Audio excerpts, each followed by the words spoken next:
Hello, beautiful souls. So, I've been meaning to start a channel for a while doing readings, but I kept going back and forth on what I wanted to do. And then today I was doing my little ritual of drawing cards for the week that I always do on Sunday. And Spirit said to me that this should be a video. So, I said yes, because that's the way I live my life these days. Spirit tells me to do something, and I say yes. And I decided to do groups of weekly cards based on the chakras. So, kind of thinking about which chakras you're focused on developing right now or that you're wanting to work on at the moment. Um, in the first group, I did red and orange stones. So, this incorporates the root chakra and the sacral chakra. So, this would be your sense of identity and emotional security, figuring out who you are on a spiritual level, as well as your center of creativity and pleasure. Next, I did a combination of orange and yellow. So, this would be the sacral chakra and the solar plexus chakra. So, this is where you're starting to move into your own sense of personal power, and not in an ego way, but in a spiritual way, that healthy sense of empowerment. And next, we have a group of green and orange, I'm sorry, green and blue stones for the heart chakra and the throat chakra.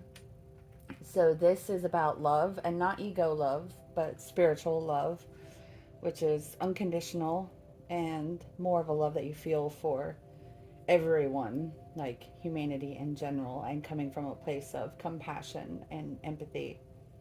And then the throat chakra is for finding your voice and speaking your truth. And then finally, we have the third eye chakra and crown chakra combined into a group. And then this is also the cards I draw for myself. I just turned into a fourth pile. So if you're focused more on personal enlightenment and awakening and really deepening your connection with spirit and opening your mind, then this would be the pile for you. So take as much time as you need. Pause the video if you need to while you choose your pile. And when you're ready, I will see you in your group. Hello, group one. Let's find out what your weekly cards are going to be. So for me, what I do is I write down all the cards and any other messages I get from Spirit. I write down in a journal. And if anything, if I get any messages coming through, which I probably will, I'll give you those as well. And then I look at the cards again each morning of the week. And then at night, I look at them and I look for ways that the cards came out in my day that day. And so it becomes like a conversation with Spirit throughout the week. So I'm going to put little mini messages to the side. We'll do those last. So for a theme card, I always draw from my oldest deck. Well, my second oldest deck. My oldest deck is missing too many cards to use, but my second oldest deck. I don't even remember the name of it. I think it's called the Celtic Fairy Tarot. I'm not sure. So your little theme card, let's see if I can get it to focus on it. I think you can see it. Yeah. This is the Magician. All about manifesting and creating. Very powerful card. Next, I like to draw from the Osho Zen Tarot because I incorporate a lot of Buddhism into my spiritual practice, and this helps me stay in the present. And we have understanding. I clearly have a lot to figure out about, all the camera stuff, but It'll come with time. And that is the Page of Cups in the tarot. And I'm looking at the guidebook.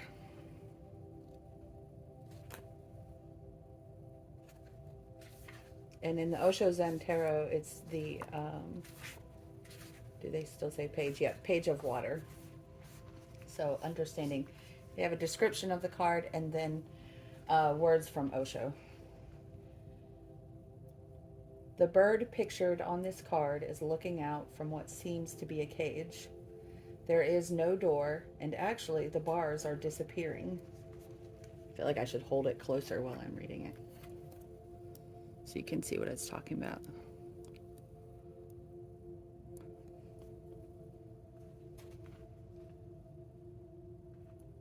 The bars were an illusion, and this small bird is being summoned by the grace and freedom and encouragement of the others. It is spreading its wings, ready to take flight for the very first time. The dawn of a new understanding that the cage has always been open and the sky has always been there for us to explore can make us feel a little shaky at first. It's fine and natural to be shaky, but don't let it overshadow the opportunity to experience the lightheartedness and adventure on offer, right there alongside the shakiness. Move with the sweetness and gentleness of this time. Feel the fluttering within. Spread your wings and be free. And the words of Osho are, you are out of jail, out of the cage. You can open your wings and the whole sky is yours. All the stars and the moon and the sun belong to you. You can disappear into the blueness of the beyond. Just drop clinging to this cage. Move out of the cage and the whole sky is yours. Open your wings and fly across the sun like an eagle. In the inner sky and the inner world, freedom is the highest value. Everything else is secondary, even blissfulness, ecstasy. There are thousands of flowers, uncountable, but they all become possible in the climate of freedom.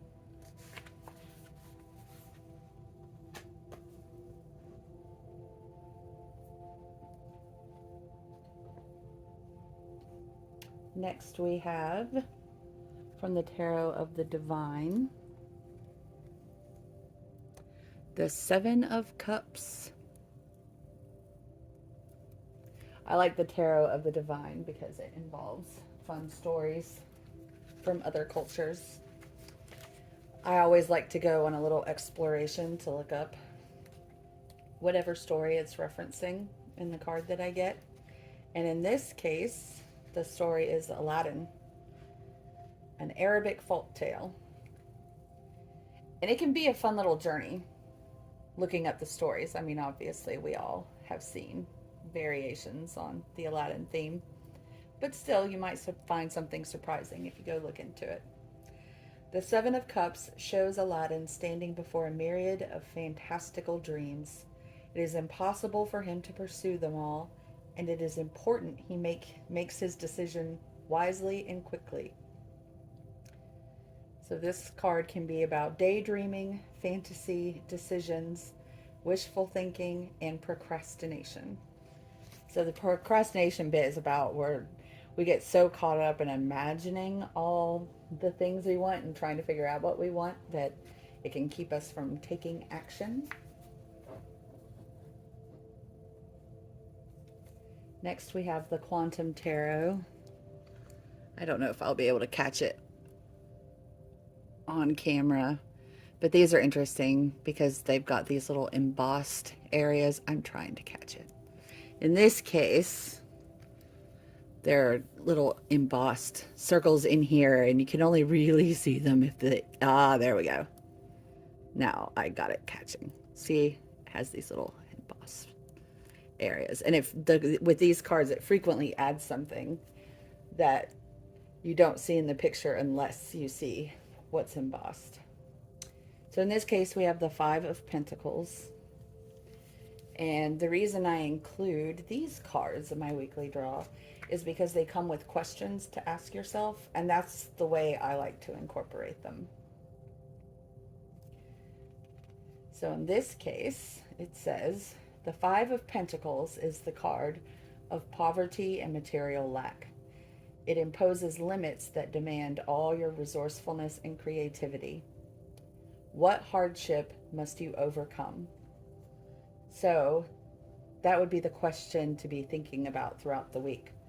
Instead of thinking from the standpoint of a consciousness of lack and what you don't have, instead, look for hardships to overcome and think about them in that way. So next we have the Light Sears Tarot, and I have a specific way that I use this. So I hate shadow work. I'm a little burned out on shadow work because 2020 and 2021 imposed quite a lot of it, which had a good outcome. I'm happy with how things turned out and grateful for the experience because of that. But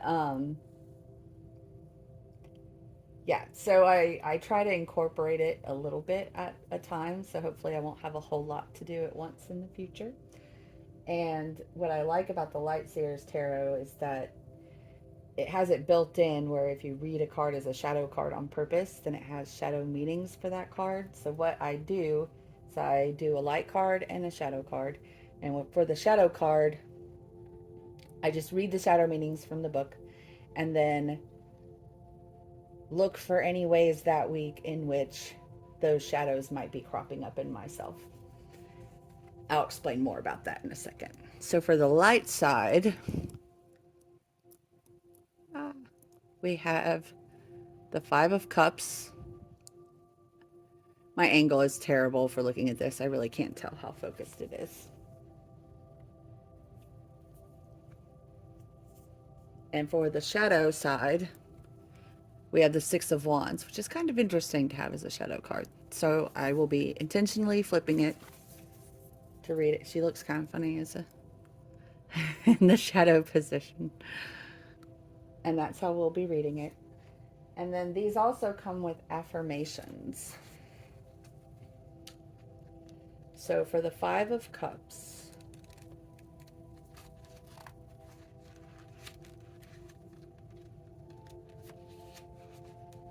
the Light Seer says, grieving, disillusion, disappointment, betrayal, bitterness, wallowing, self-pity can signify a broken heart. And the affirmation that goes with this is, my tender heart helps me navigate toward my bright future. So this week, if you find yourself in those feelings of heartbreak or that someone has let you down, perhaps, don't forget that a big message in this card is that the person is so focused on the cups that have spilled that she's not noticing the cups that she still has. So look for the cups that you still have and remind yourself that having a soft heart that can be broken is a big part of what's going to lead you toward a bright future. Excuse me. So for the Six of Wands in the shadow position,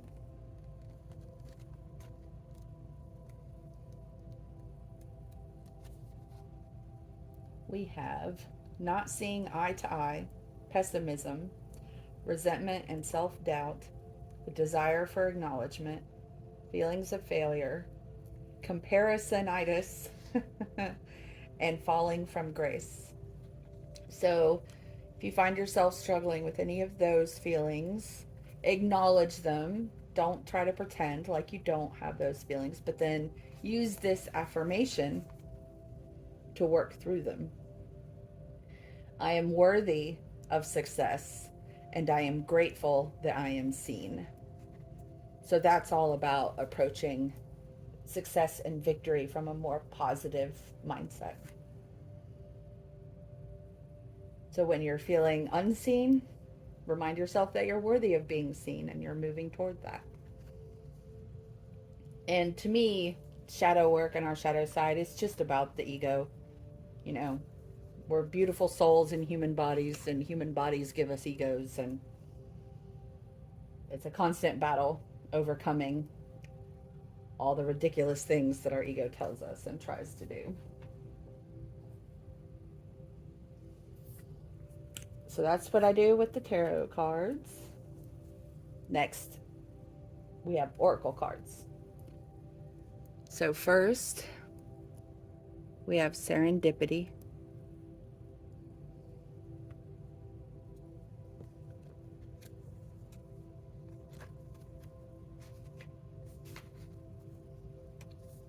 The essential meanings are opportunity allied with readiness, the awareness of synchronicity, luck and good fortune appearing as signs and symbols, a magical alignment of events. And the oracle's message is, you've stepped into alignment with the greater good, where your dreams and the collective dream resonate in exquisite harmony. Now is the time for luck and preparation to meet and create miracles that you could never have planned all by yourself. Keep in mind that you are a channel for providence right now, as a higher energy uses you as a force on behalf of the whole world. Your fortune becomes everyone's fortune. Everything you bring into being now will leave a wondrous legacy for others in the future. Your service to the world is being supported at this time. Expect the unexpected and smile, for Spirit loves you so very much.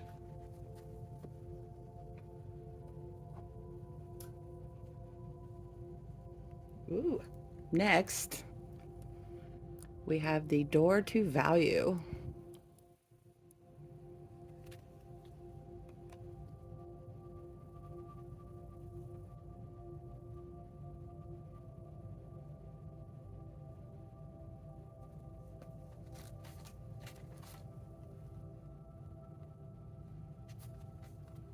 New beginnings in finance or career.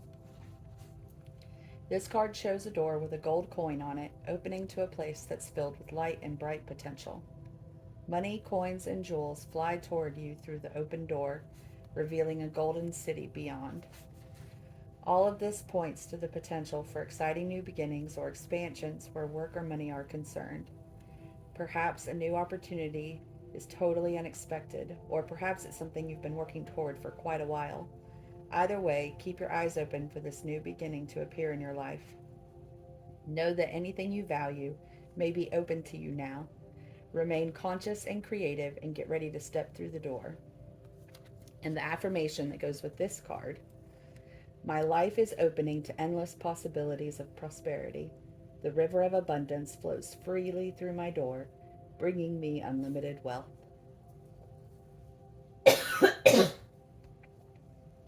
I have like a frog in my throat.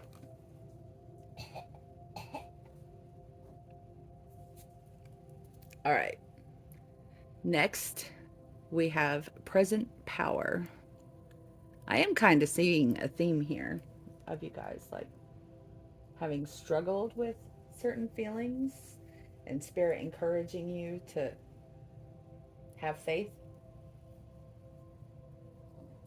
All right. Present power.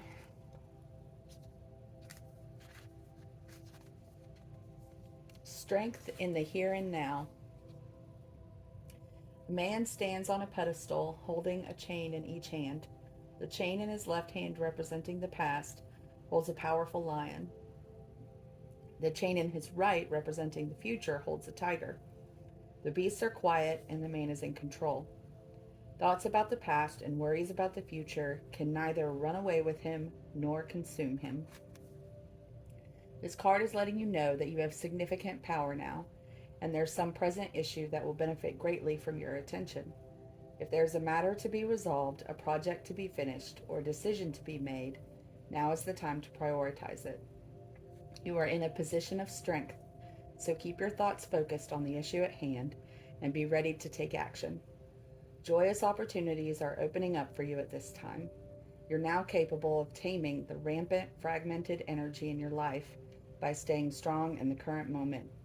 The past is over and the future will bring beautiful blessings as long as you continue to be conscious of your power in the present.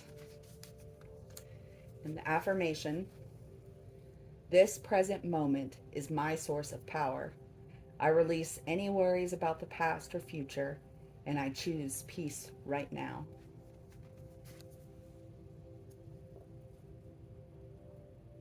I like that one. I have found that staying present is one of the most beneficial things I can do. If you are not already familiar with Eckhart Tolle, go look him up. There's there's a YouTube channel that has things he's said, and he's so simple yet brilliant. And one of the things that he has said that I love is nothing has ever happened in the past, and nothing has ever happened in the future. Everything happens in the present. So why pay attention to anything else? I love that. I just love that. All right. Next, we have new moon in Scorpio. Work through your fears.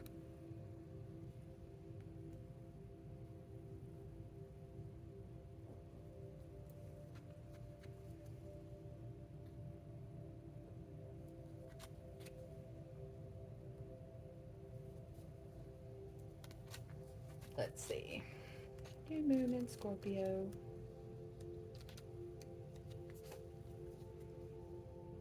This card suggests a rebirth. Think of your situation as the phoenix that's rising from the ashes, as the birth, death, rebirth paradigm. That's what Scorpio energy is all about. Whatever you've been through, there's a new start ahead. It might be a little dark. It almost certainly won't be rainbows and unicorns, but it will be deep and transforming. This card also suggests that if you know you are magical, then this is the time to work your magic. It can also herald the start of a sexier time. If you've been experiencing something of a drought, and emotional intimacy is also on the menu. Scorpio is the sign that likes to go deep into body, mind, and spirit. So when this card comes up, there's nothing superficial about what's coming your way.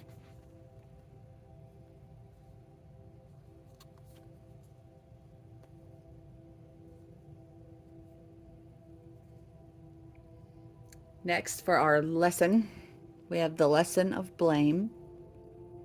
And it says, I accept responsibility for my well-being. I have very strong feelings about this one and its importance. It is so easy to give away the power to transform your life. Certainly, there have been people along your path who have shaped you into who you are today, but you are solely responsible for your own happiness. The ego can be a very fragile thing, and if it comes under fire, the first instinct is to blame an outside force. Victim consciousness weakens the connection that you have to your soul source.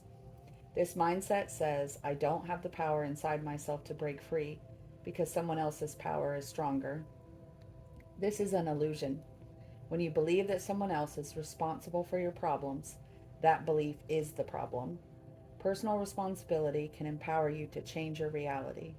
Lasting transformation always begins on the inside and works its way out. There is a difference between a reason and an excuse. A reason is valid and unavoidable. An excuse is an attempt to shift the blame. Own your choices. No one can make you happy. Very important message. All right. Next, we have communicating freely. I communicate from the depths of my being.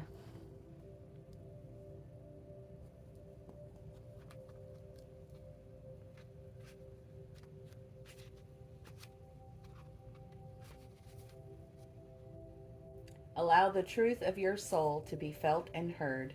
It is an act of power to speak freely and easily. Be willing to stand tall and address people from the center of your being. Know that you can heal yourself and others through communication.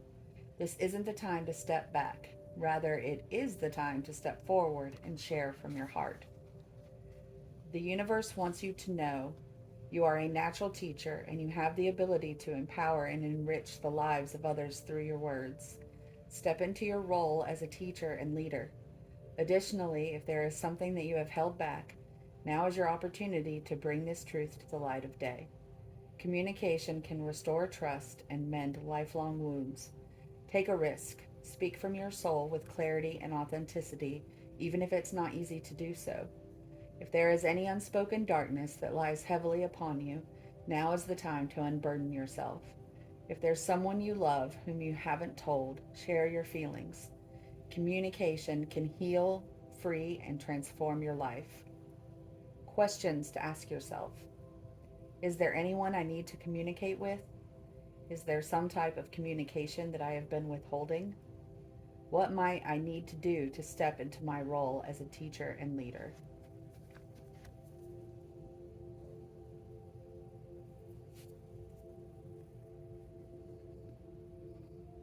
Next,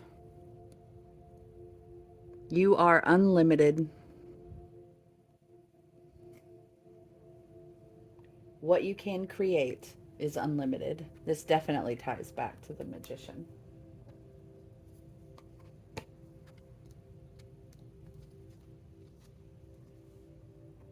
What is the number on this one? 12. Yes to everything. That was a funny movie. All right. Sorry. Yes to everything. Whatever you choose to manifest, you are unlimited, and what you can create is unlimited. Don't get bogged down by how, just focus on what. The where is also not to focus on at this stage. It holds you back. Your mind is trying to find the details, all the details, and in comes the doubt. When you're not sure, forget the little details. Focus on the feeling. Love the images that come to you. Send them your love. She is waiting to come to you. You have left the past difficulties behind. Moving forward, life will be easier when you focus on loving what you have and loving what you want. Loving where you are and who you are. Love is the key ingredient. Love brings the good blessings into your life. Love is all you need. Feel it, express it, let it guide you forward.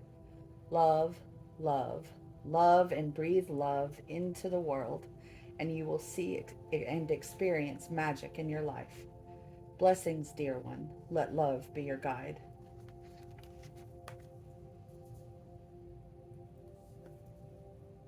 I find that everything we do comes out of either love or fear. That's the kind of love it's talking about. Try to always act from a place of love, and the outcome always much better than when you act from a place of fear.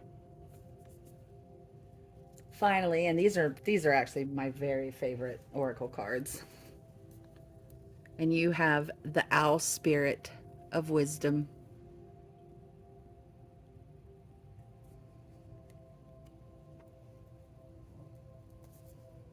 And the message that comes with this card.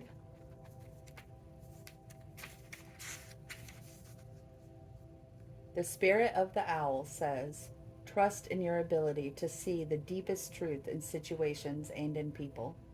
Wisdom is growing within you in mysterious ways, beyond your awareness. This is a good time to sign up for inspirational courses. Messages from Spirit are all around you. Look for them and trust what you feel. All right. We'll end with our little mini messages. First, we have your doorway. And it says, begin here. Do not fear what travel brings, my dear. The moment is yours. Begin now, here. I don't know if you'll be able to read that or not. Does it focus? I can't tell if it focuses. Anyway, I'll have to find that out later when I look at it again. All right. Next, we have creativity.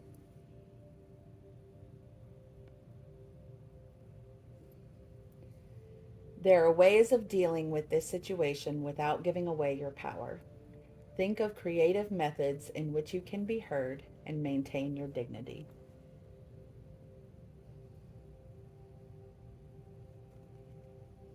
Next. I like the images on the backs. Oh, I should show you the other one. These are Aboriginal messages. Aboriginal dreaming, I think it's called. These are healing messages. Always look for the good, even in the most difficult situations.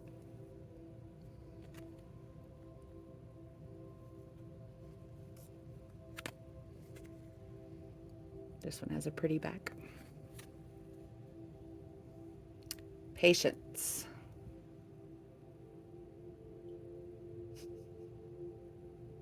Patience with one's camera.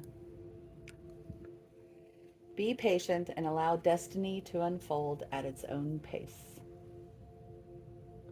And finally, your flower is the chrysanthemum.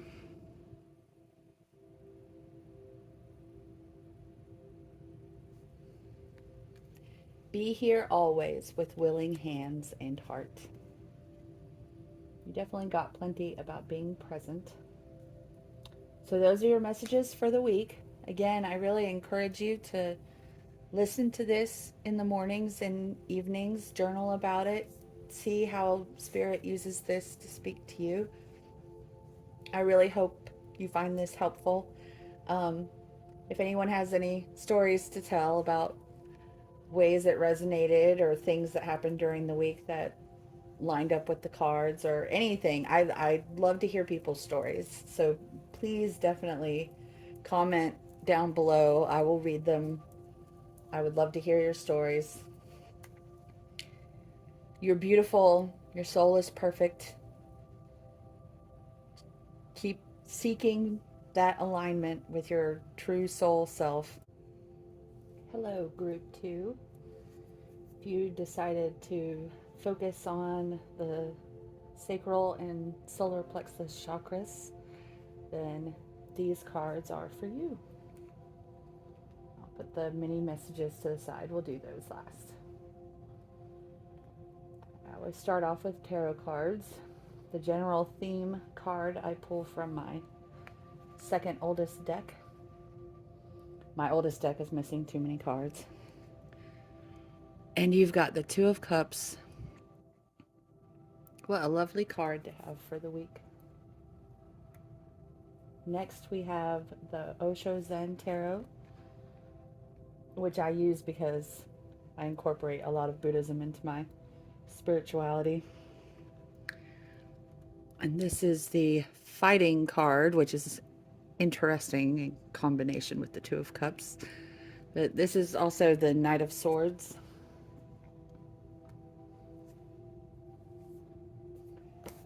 So let's see what the book has to say. Let's see what our letter from Spirit is for this card.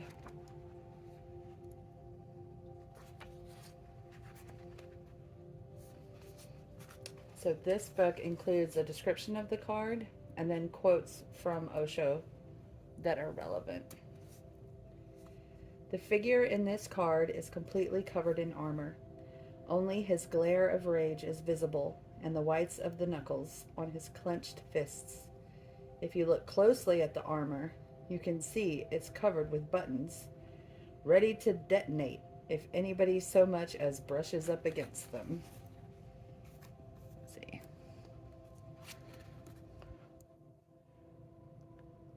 So, covered in triggers. In the background, we see the shadowy movie that plays in this man's mind. Two figures fighting for a castle.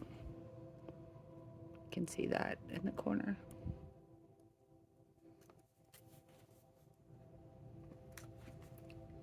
An explosive temper or smoldering rage often masks a deep feeling of pain. We think that if we frighten people away, we can avoid being hurt even more. In fact, just the opposite is the case. By covering our wounds with armor, we are preventing them from being healed. By lashing out at others, we keep ourselves from getting the love and nourishment we need. If this description seems to fit you, it's time to stop fighting. There is so much love available to you if you just let it in. Start by forgiving yourself. You're worth it. And the words from Osho: One moment it was there, another moment it is gone. One moment we are here, and another moment we have gone. And for this simple moment, how much fuss we make, how much violence, ambition, struggle, conflict, anger, hatred, just for this small moment, just waiting for the train in a waiting room on a station, and creating so much fuss, fighting, hurting each other, trying to possess, trying to boss, trying to dominate, all that politics, and then the train comes and you are gone forever. Our life is short. Do we really want to spend it fighting and filled with anger and defending ourselves from love?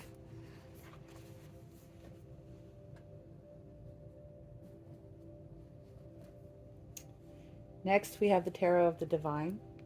I like the stories in these cards. I encourage you to look up the story that's associated with this card, which I'll talk about in a moment. The Hanged Man, or as I like to call it, the Hanging Man, because I think that makes a lot more sense.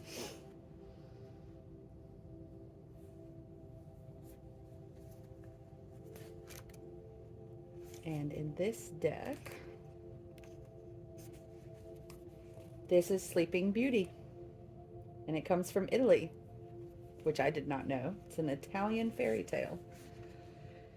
The Hanged Man ceases forward momentum to avoid disaster and instead favors reflection. Sleeping Beauty is a symbol of stasis. With the options of sleep or death, she chooses to wait for more favorable conditions. Other meanings with this card: suspension, restriction, sacrifice, readjustment, or improvement. What I like to do is to go look for, especially like old versions of whatever story appears on the card, and just look for little hidden messages in that. But if you want to apply it more directly, this card is about making a sacrifice in order to move forward, and usually that sacrifice is your mindset. So being willing to give up a way that you're looking at things and change your perspective. And when you change your perspective, you generally see things in a way that allows you to move forward and see solutions. Next, we have the Quantum Tarot. This one has embossing. Takes me there we go. See the spirals? Those are embossed on the card. But without the embossing, see, they're not there. I love these cards. I think they're really neat. And this is the Hermit. And the reason I include this deck in my weekly cards is because it gives questions with each card, and that's the way that I use it. The Hermit represents a period of contemplation, a quiet exploration of your inner landscape. What illumination might you find in solitude? So that's the question to think about this week. If you actually spend some time alone with your thoughts and paying attention to them, what is illuminated for you? And the final tarot cards I use come from the Sears Tarot. I actually use this to do shadow work because I hate shadow work. I'm burned out on shadow work. 2020 and 2021 were all about shadow work. I'm glad I did it. It was worth the outcome. Now I try to do a little bit at a time so that I won't find I've got an accumulated pile of shadow work to do. So these cards are written in such a way where you can intentionally flip them and read the shadow message. So I do that with one of the cards, and then I look for ways during the week that can apply. So it's really easy to be like, oh no, I don't have a problem with that when I first read it. But instead, I intentionally look throughout the week for ways that it might apply. And then both cards also come with an affirmation. And so I try to use the affirmations to sort of work through any of that shadow stuff cropping up. And I think of shadow work as just ego. So our soul is incarnated in an earthly body, and with that comes an ego. And so there's always that interplay between what our soul tells us and what our ego says. And to me, the shadow stuff is just the ego stuff. And so trying to process away, not ignore or repress, because that's not useful, but processing the shadow stuff is just addressing our ego and correcting its misinterpretations and whatnot. Okay, so for the light card, y'all have the Fool, which is quite lovely. And for the shadow, interesting, you once again have the Hanged Man, except we're going to be looking at the shadow side of it. Very interesting that you have that again, group 2. So for the Fool, the light seer side is new beginnings, potential, adventures, enthusiasm, awakening, innocence, and optimism. And the affirmation is, I am ready for this adventure down my soul path. And then with the Hanged Man,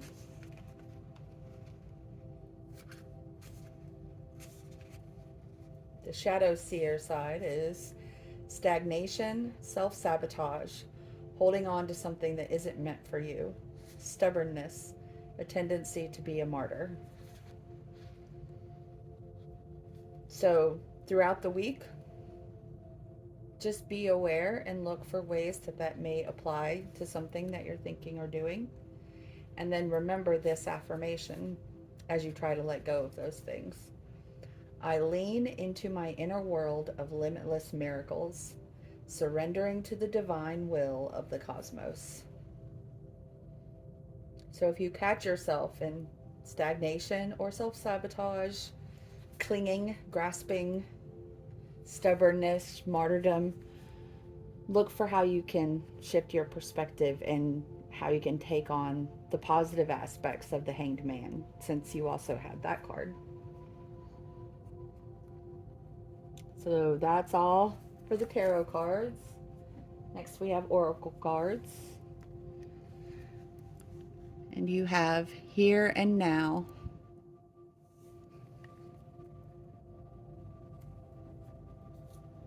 And the number on this is 32. I need to try to give numbers more because I know that is meaningful for people. I don't do a whole lot with numbers, but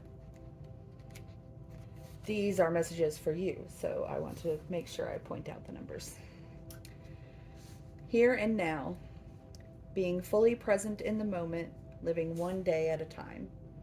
The Oracle's message: everything happens in the now, in the present. Only this moment counts. You have what it takes to handle anything today if you let go of the need to look into the future or reflect on the past. Be present and notice what is going on right now. This very moment has the potential for you to create miracles in your life. And the affirmation that goes with it. Oh, this is not one that has affirmations.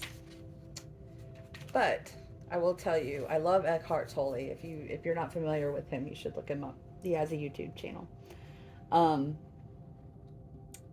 a wealth of things that he has said going way, way back. But anyway, one of his things that he has said that is my favorite is, nothing ever happened in the past and nothing ever happened in the future. Everything happens in the present. So why put your attention anywhere else?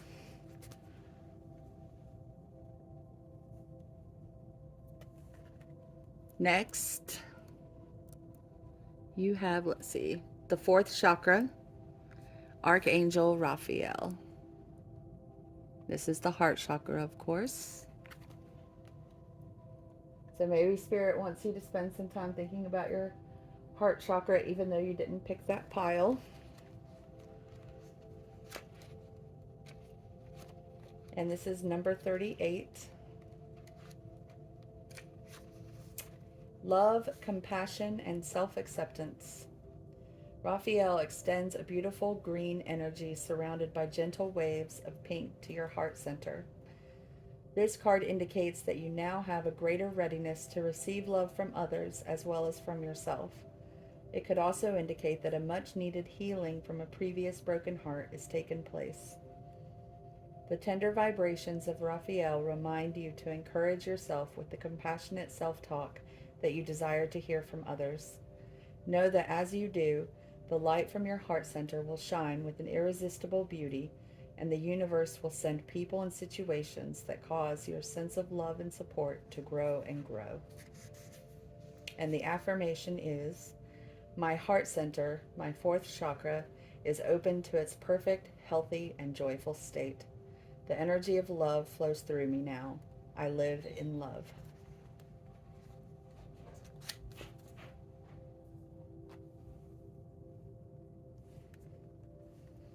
And next we have new supportive connections.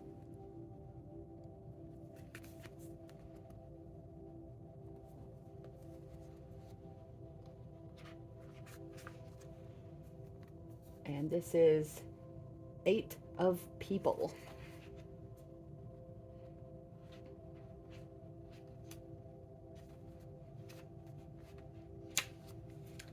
Networking opportunities. A man and woman are enjoying an art class in a lovely environment. This card brings you increased connections with new people of like mind and heart. Now is a good time to engage in activities that will bring you together with others in more meaningful and profound ways. Perhaps you could organize a meditation group, take some classes in a field that interests you, or join a book club, bowling league, writers group, or anything that genuinely calls to you. There is a beneficial energetic momentum that comes from your actions in this regard. As you pursue more paths of personal interest, you forge intentions in the energetic realm that are bound to pay off in real time. The new connections you make in this type of networking could bring jobs, love, opportunity, happiness, and even more financial success in the future. Start investigating the many ways you can put yourself out there and network. Expand your interests and your experiences. As you connect with kindred others, the potential for joy will increase in your life, as will your magnetic energy. And the affirmation is, I open my life to the people and activities that bring fulfillment and joy. I make beneficial and happy connections everywhere I go.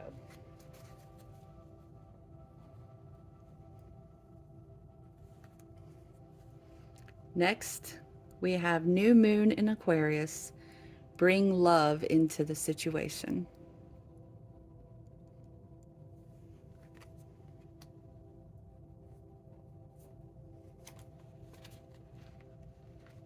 And our letter from Spirit. Aquarius is all about progress and modernity. So this is the time to move forward. The new moon in Aquarius card means no looking back. Change is on its way and it could come quickly. Whether you get the change you want depends both on whether you believe you can have it and how much you're relying on others to bring it to you. This card comes with a suggestion that you may need to do things independently on your own, but be loving, not too pragmatic. Time may be of the essence when this card comes up. Aquarius energy has an electric feel to it. Certainly there is a sense that you need to let go of the past and move toward your future as soon as possible.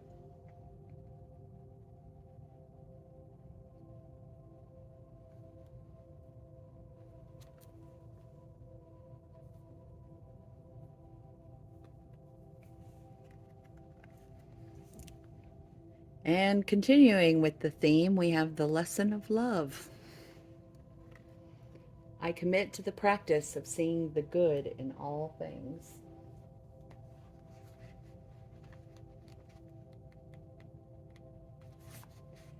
You are love. It is your inherent vibration. The obstacles and challenges of the physical dimension attempt to trick you into thinking that there are other ways to view life, but there is only one way that is natural to your being: love. This card simply reminds you that your soul is made of God's pure, divine, vibrational force of love, and that you need to bring this awareness to bear on every aspect of your life and being. Love is a healing energy. All anxiety and drama cannot exist in the aura of love. Most souls have come back upon this earth to learn, accept, and utilize this harmonic force and to see its effect upon their lives. It is your time to remind others of the strength of their own power of God and assist them in knowing fully that love is the most powerful element in the universe. It builds, fortifies, and strengthens even the most lost person. When we live in the power of love, then and only then will we know truth. True love is the spiritual link between us and God. It will guide our footsteps through the conflicts of the material world and will cleanse our hearts of unwanted facets of the human personality, aka ego. Always love.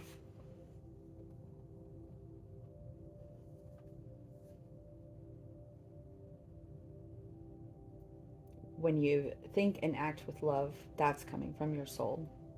When you think and act with fear, that's coming from the ego. And we are beings of light and love, and that's what we're meant to be filled with. Trusting your intuition.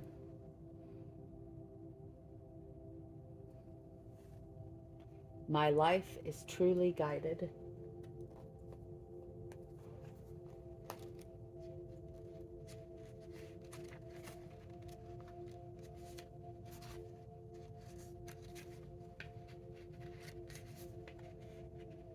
Listen with your heart and act on your instincts. Trust that you are being guided, as the messages you are receiving are in your highest good.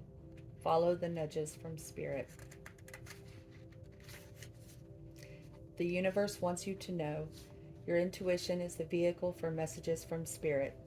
If in the past you followed your instincts, excuse me. If in the past you followed your instincts and then later it seemed to be the wrong move, don't let that keep you from trusting your intuition now. Often, with the perspective of time, the things that seemed like mistakes were actually your best experiences. Know that there are spiritual guides, allies, and angels surrounding you. As you open up to your intuition, you will sense their loving presence and profound messages. Questions to ask yourself this week. How can I access my intuition even more? If I knew what my higher self was trying to tell me, what would it be saying? What is blocking my intuition, and how can I heal this?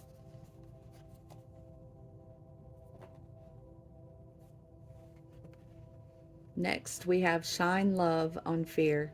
Love will light up the darkness.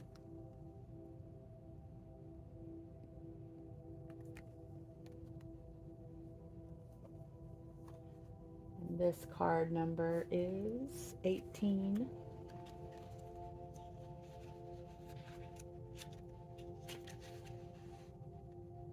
Love is real. Love is real. Love is real. Beware of fear. Be aware of fear. Catch it before it embeds in your mind. It is a constant in life, always there. Through media, conversation, your own thoughts. Fear comes. It is attracted to itself. The more we let fear in, the more it comes to you. Attracting itself to gain force, momentum to disrupt your life.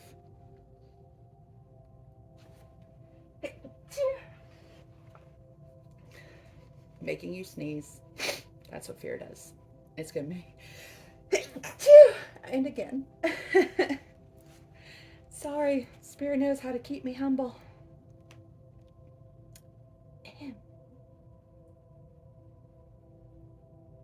Attracting itself to gain force, momentum to disrupt your life. It doesn't mean to take over, but it can't help itself. It grows and grows and grows until you notice that it has taken over. Shine love on fear. Like light into the darkness, love will heal fear. Love will shrink fear. Love will shine onto everything you do.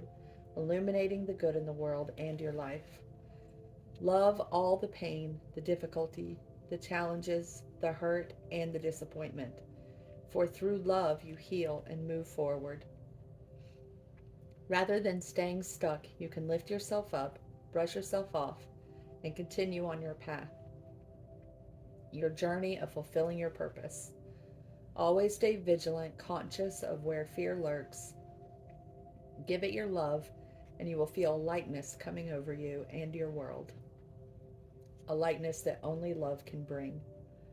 Love, love, love the present.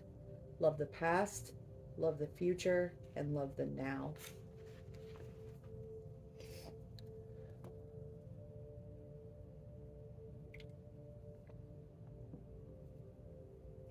Finally, my favorite oracle deck. You have the Enchanted Fern Grotto, the card of refuge.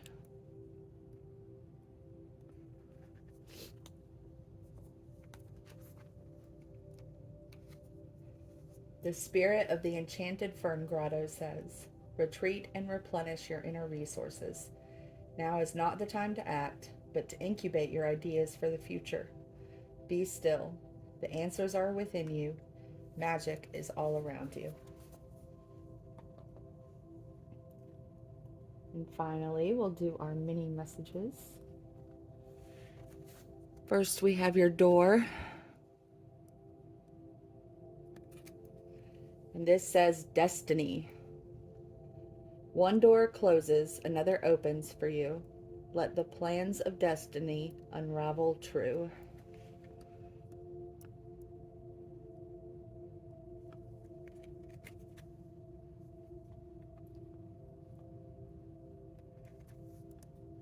Aboriginal Dreams card, I think that's what they're called.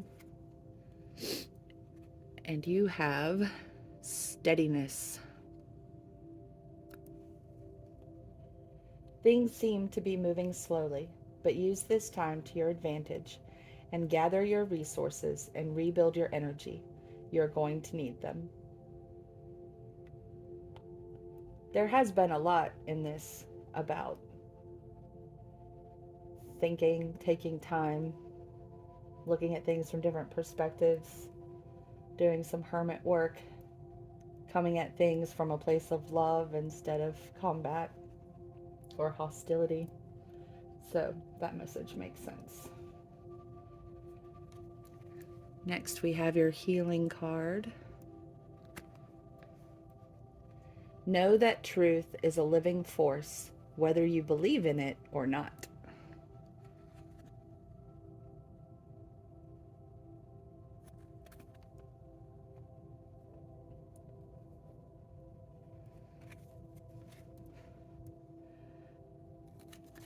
Then you have gratitude. Universal love shines through the miracles of life all around you. That might be a suggestion for how to get through the thoughtfulness that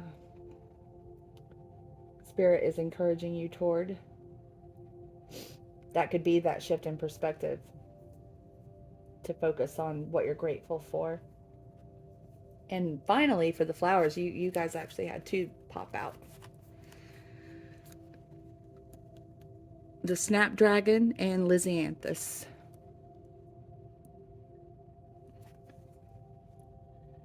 Listen with care, speak with kindness. I'd say that fits in. Gratitude and grace always look lovely on you. So another card for gratitude. Okay, those are your messages for the week. I strongly encourage listening in the morning and the evening and journaling about what comes up and how it applies for you. I'd love to hear from you in the comment section if you found any of this helpful or ways that it applies during the week. I really do love to hear people's stories. You have a beautiful, perfect soul, and I love you. Bye-bye.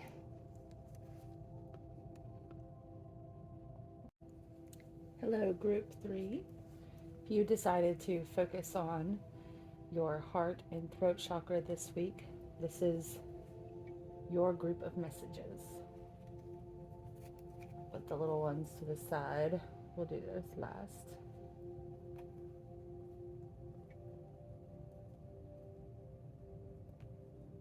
We'll start off with the tarot cards. I always pull a general theme tarot card from my second oldest deck. My oldest deck is missing too many cards. But for you, we have the Six of Pentacles, generosity, and reciprocity. I think this is a card of that too. Equal give and take. Next, we have the Osho Zen Tarot, which I like to use because I like to incorporate Buddhist philosophy into my spirituality. And you have the Two of Rainbows.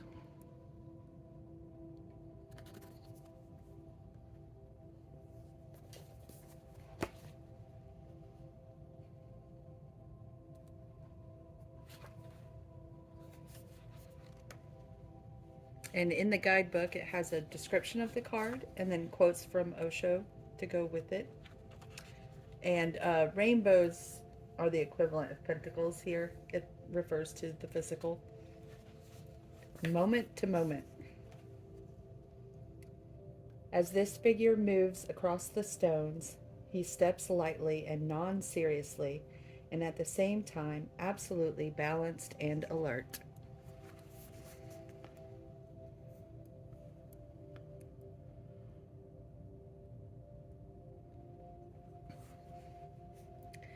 Behind the swirling, ever-changing waters, we can see the shapes of buildings. Let's see if I can hold this and read. There appears to be a city in the background. The man is in the marketplace, but at the same time outside of it, maintaining his balance and able to watch it from above. This card challenges us to move away from our preoccupations with other spaces and other times and stay alert to what is happening in the here and now. Life is a great ocean in which you can play if you drop all your judgments, your preferences, and the attachment to the details of your long-term plans. Be available to what comes your way as it comes, and don't worry if you stumble or fall. Just pick yourself up, dust yourself off, have a good laugh, and carry on. And the quotes from Osho. The past is no more, and the future is not yet. Both are unnecessarily moving in directions which don't exist. One used to exist, but no longer exists, and one has not even started to exist. The only right person is one who lives moment to moment, whose arrow is directed to the moment, who is always here and now. Wherever he is, his whole consciousness, his whole being, is involved in the reality of here and in the reality of now. That's the only right direction. Only such a man can enter into the Golden Gate. The present is the Golden Gate. Here, now, is the Golden Gate. And you can be in the present only if you are not ambitious. No accomplishment, no desire to achieve power, money, prestige, even enlightenment, because all ambition leads you into the future. Only a non-ambitious man can remain in the present. A man who wants to be in the present has not to think, has just to see and enter the gate. Experience will come, but experience has not to be premeditated. This is the whole reason that I like incorporating Buddhist philosophy, because I really believe in the power of now, as Eckhart Tolle would put it. This has come up in every reading, something about being in the present. And my favorite quotation of his is, "Nothing ever happened in the past. Nothing ever happened in the future. Everything happens in the present. So why put your focus anywhere else?"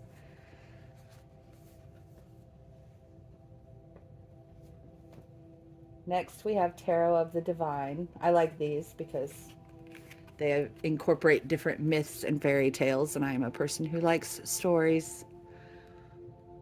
And we have the Hierophant.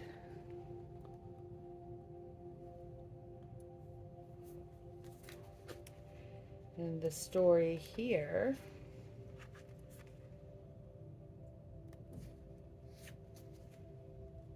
the White Buffalo Woman. This is a Lakota deity from North Dakota. So feel free to look that up if you want to look for more messages from Spirit. The Hierophant is a divine figure and teacher who shares the rules, rites, and rituals to follow as a community. There is a place for everyone and everyone in their place. She encourages the comfort and support of the group, the path well trodden. This is about conformity, compassion, social approval, tradition, and legacy.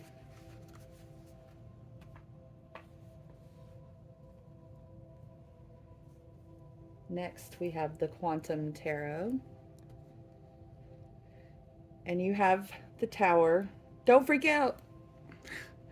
First, let's see. You can see at the bottom, there's embossing. Kind of like spikes or flames. I have to use the light to catch them.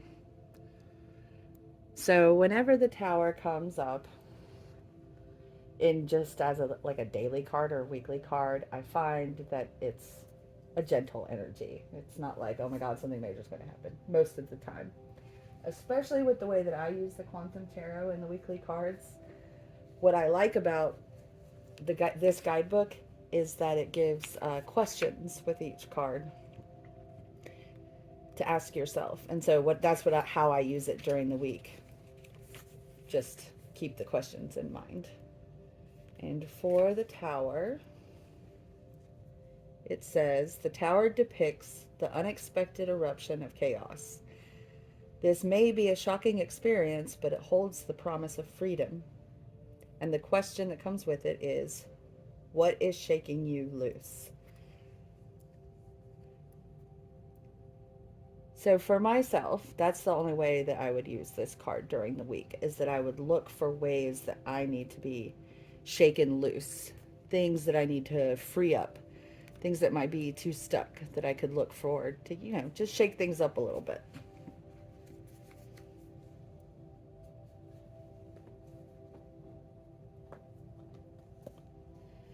Next, we have the Light Sears Tarot.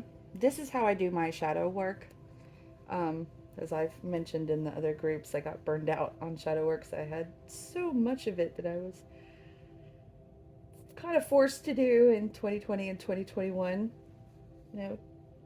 Led to an awakening, so that's awesome. But now I try to work on it a little bit at a time. So the Light Sears Tarot, the guidebook incorporates the option of intentionally reading a card reversed to look at the shadow aspects of it. And that's how I use it during the week. And from my perspective, our shadow side just refers to ego. So light side would be our thoughts and actions that are aligned with our soul. And then the shadow aspects would be things that are coming from the ego. And it's good to look at those things and process them. They have less power when we actually look at them and process through them and deal with them directly instead of letting them sneak up on us. So for the Light Seer side, you have the Seven of Swords.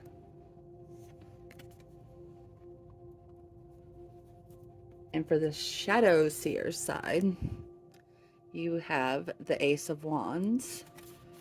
But we're going to be looking at the shadow aspects of the card.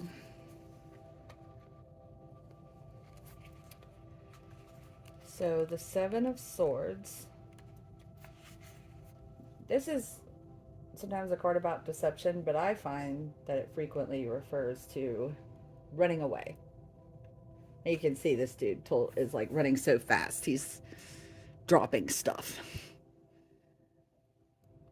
And I see it as, instead of dealing, like having the courage to deal with a situation, running away from it, especially when it's like a mess you've made, and you decide to run off and let leave other people holding your mess. Anyway, we're looking at the light seer side. Deception or betrayal, taking only what's needed, the universe bearing witness to true intentions, getting away with something, being strategic, being grateful for the resources you have, moving silently and quickly. So simply look for these themes during the week with like something that Spirit's trying to tell you. And the affirmation that goes with it: I act from a place of love and morality, and the universe witnesses my honest intentions. And for the shadow side, we have the Ace of Wands.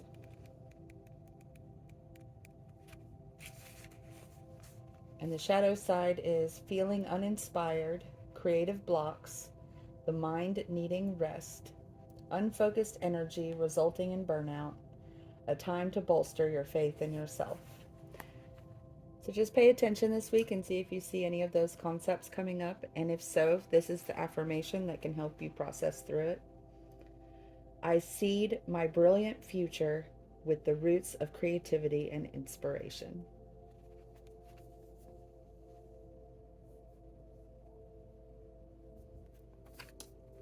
So there's our tarot cards. Next we have the oracle cards. And first you have a great one, Milk and Honey. And this card number is 51.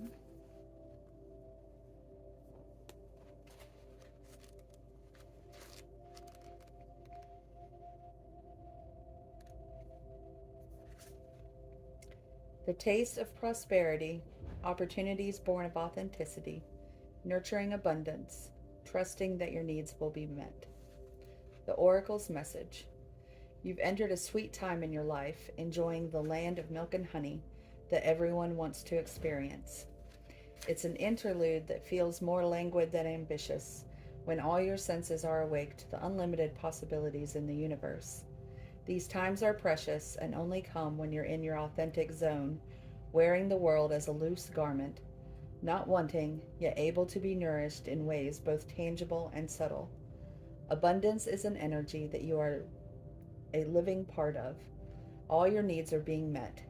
You are given the gift of nourishment in every form.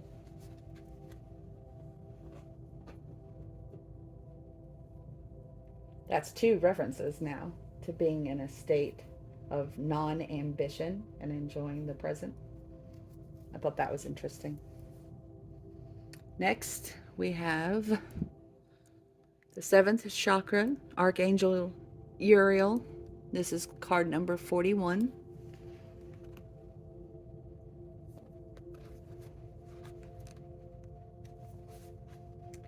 Spirit connections, intuition, and inspiration. The beautiful angel Uriel, also called the Fire of God, wears a brilliant crystal crown, vibrating with a passionate connection to the divine. She brings great power to your 7th energy center, which is called the crown chakra, and is located at the top of your head. This card upright indicates an open and free-flowing channel of information and inspiration from the wonderful beings in the spirit world. This could also be a time of great intuition for you and guidance from your higher awareness, so allow yourself to quiet your mind and listen. Now is a great time to get connected.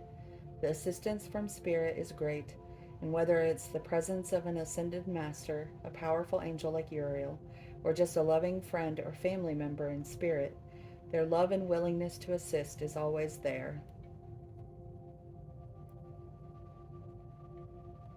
This connection is open now, and you will find that your own spirit and the spirits of those around you will be able to provide the answers you seek and the blessings you desire and deserve. The affirmation is: my 7th chakra is open to its perfect, healthy state. Love and inspiration from Spirit and my own intuition flow fully to me now. So definitely pay attention to your intuition this week. Next we have Back and Forth. Five of Intention.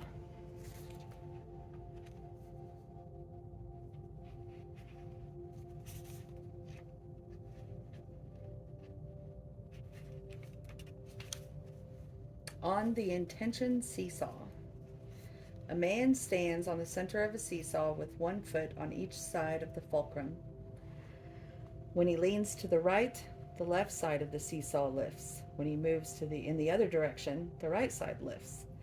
He could be spending lots of time and energy moving back and forth, yet always staying in the same place. The man is representative of your mental and energetic focus right now. You're in a quandary, stuck between two choices, going back and forth because you're unsure and maybe even afraid. In fact, you may have been in this place for quite a while. You may be considering a new career direction, a creative project, or an investment choice. You could even be asking yourself if you should stay in your present relationship, but you are stopped by confusion and self-doubt. Fear of making the wrong decision causes you to make no decision at all. Your energy is stagnant, perpetuating the same old feelings and results. It's time to get off the seesaw and pick the next best direction for you. And the affirmation is, it is safe and comfortable for me to make my own choices.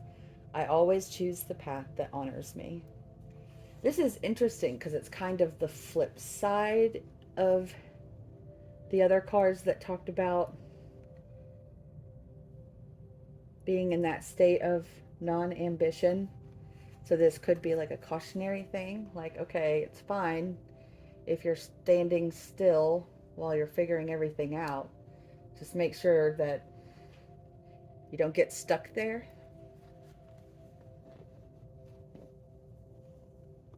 Don't make the non-choice choice, where you just let life happen to you.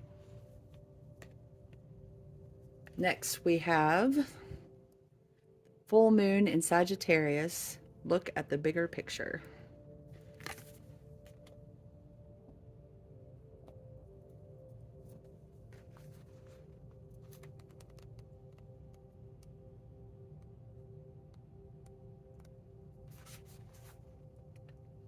Are you thinking too much about the details of your dilemma?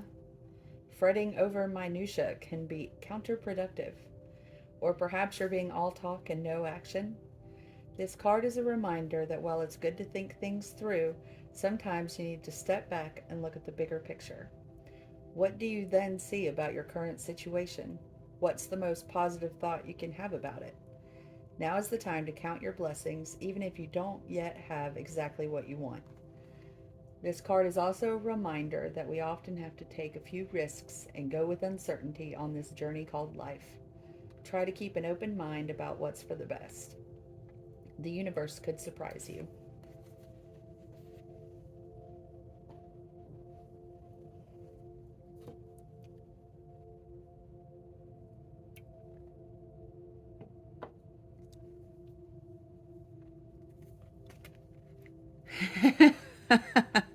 All right. Sometimes Spirit just has such a delightful sense of humor. So this week is about the lesson of balance.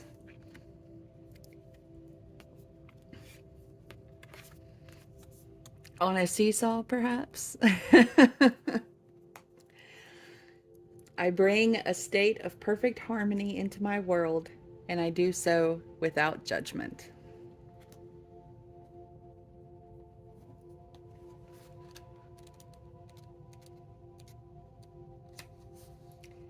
Balance means bringing a sense of stability and wholeness into every area of your life. Many times, when you look at a situation objectively, you will resonate with one side more than the other. Try not to view either as good or bad, but simply recognize that it is. The true nature of the scales of balance is to give both sides of a situation your equitable, objective perspective. It can be difficult to understand the side that you don't relate to, but that is a lesson in itself. What is it about you that prevents you from giving both sides of the coin your non-judgmental assessment? This situation or person has been placed in your path to teach you that everyone has his or her own unique, authentic life story, and you must put yourself in that person's shoes to really understand his or her motivation. Balance is a godly virtue, and if it is struck, you will reap the benefits of insight and compassion.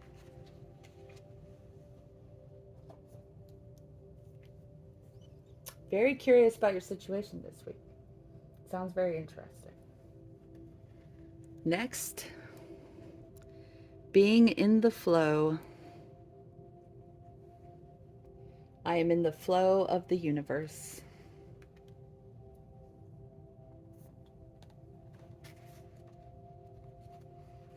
Everything is falling into place because you aren't resisting the drift of the great river of life. Let go of the shore and allow the currents to dictate your direction. You don't need to decide and plan everything yourself. Let things flow effortlessly. The universe wants you to know, when you are truly in the flow, you don't need to push or exert great effort to make things happen. If there is a situation in your life that isn't falling into place, let it go. It's not the right time.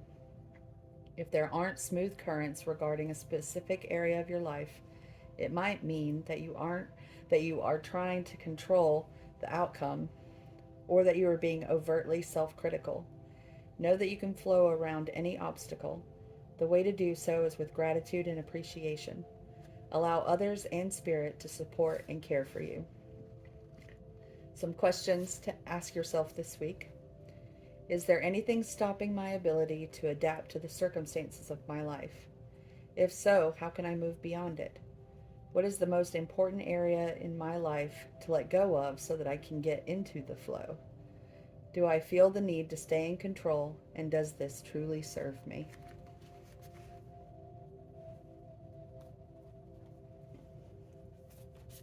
Next we have, oh, that's lovely. You are bright energy. Color uplifts you. And this is card number 16.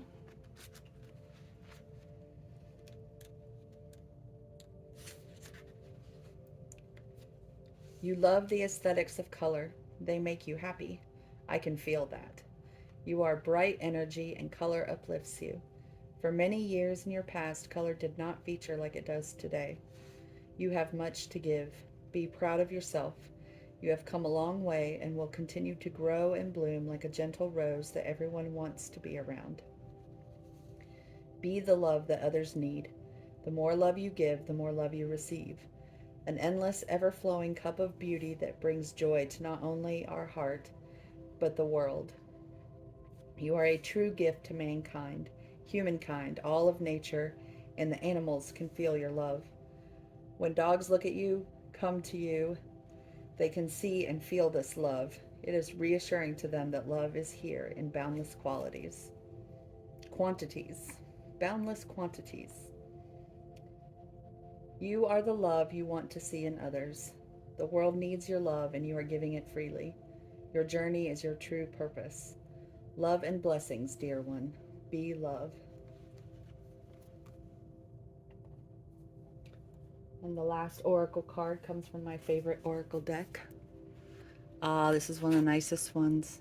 The Bluebird Spirit of Happiness.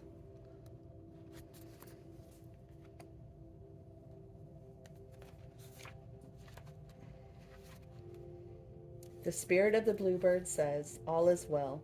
Say yes to life and let your doubts dissolve. Don't wait until the future. Live life fully now. You do not need to struggle or suffer to grow. You can grow leaps and bounds amid joy. And finally, we'll do our little mini messages. First, we have your doorway. And it says, a cure for longing. Love is happiness, a spark inside. Live deliberately and choose boldly. Then you have arrived.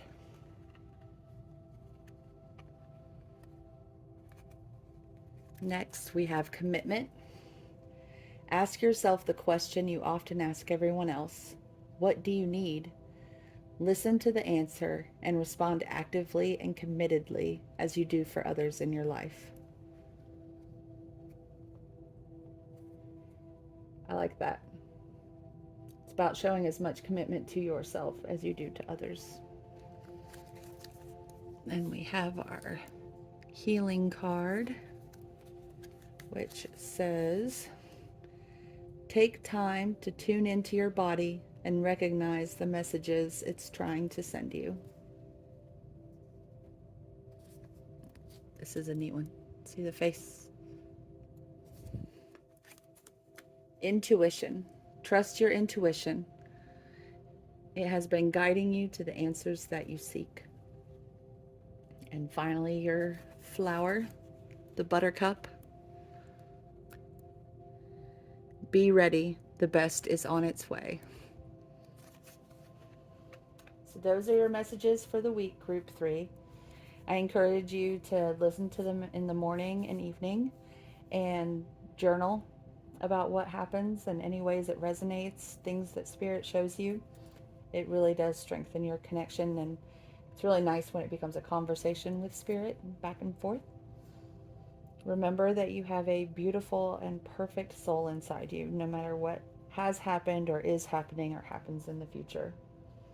I love you, Group 3. Bye-bye. Hello, Group 4. If you chose to focus on your third eye and crown chakras this week, then these are your message cards. Put these to the side. Do the little ones last. But first we'll do the tarot cards. I use my second oldest deck just for a general theme for the week. This is a good one. And these are my cards too, so I'm very interested to see what we get. And first we have the World.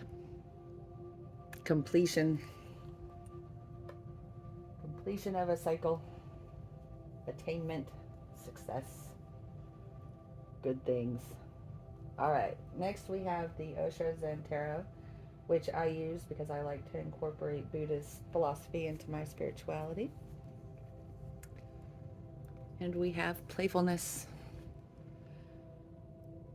This is the Page of Wands. Page of Fire in the Osho Zen Tarot. So the way this guidebook works is it has a description of the card and then quotations from Osho that are related. Let's see if I can hold it up while I read. Life is rarely as serious as we believe it to be, and when we recognize this fact, it responds by giving us more and more opportunities to play. The woman in this card is celebrating the joy of being alive, like a butterfly that has emerged from its chrysalis into the promise of the light. She reminds us of the time when we were children, discovering seashells on the beach, or building castles in the sand without any concern that the waves might come and wash them away in the next moment. She knows that life is a game, and she's playing the part of a clown right now, with no sense of embarrassment or pretense. When the Page of Fire enters your life, it is a sign that you are ready for the fresh and the new. Something wonderful is just on the horizon, and you have just the right quality of playful innocence and clarity to welcome it with open arms. And the quotes from Osho. The moment you start seeing life as non-serious, a playfulness, all the burden on your heart disappears. All the fear of death, of life, of love, everything disappears. One starts living with a very light weight or almost no weight. So weightless one becomes, one can fly in the open sky. Zen's greatest contribution is to give you an alternative to the serious man. The serious man has made the world. The serious man has made all the religions. He has created all the philosophies, all the cultures, all the moralities. Everything that exists around you is a creation of the serious man. Zen has dropped out of the serious world. It has created a world of its own, which is very playful, full of laughter, where even great masters behave like children. And really, that's the key to staying young. Simply being young and remembering how to be playful. I actually have a reputation at my day job for how little it takes to make me excited and joyful and clapping my hands and jumping up and down. But I'm okay with that. All right, next we have the Tarot of the Divine. I like this one because it uses stories, and I like stories. We have the King of Coins. Let's see what story this is.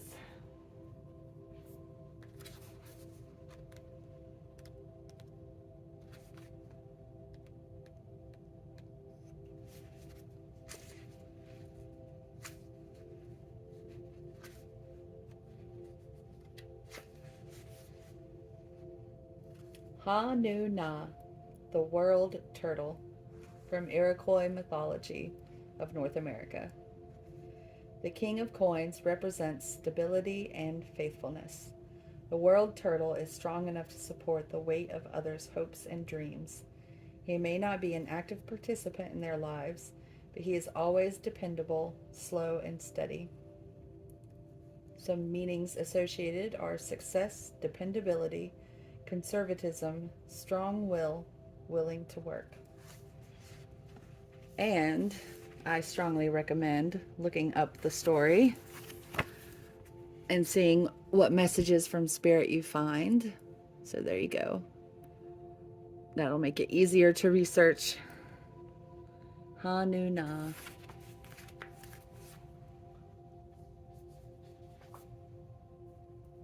Next we have the Quantum Tarot. And we have the Knight of Pentacles. Another slow moving but diligent energy. And if I can catch it, there's embossing on this card, and it's highlighting the constellation in the corner. So, the Knight of Pentacles. And the reason I like to use this tarot deck is because the guidebook includes questions,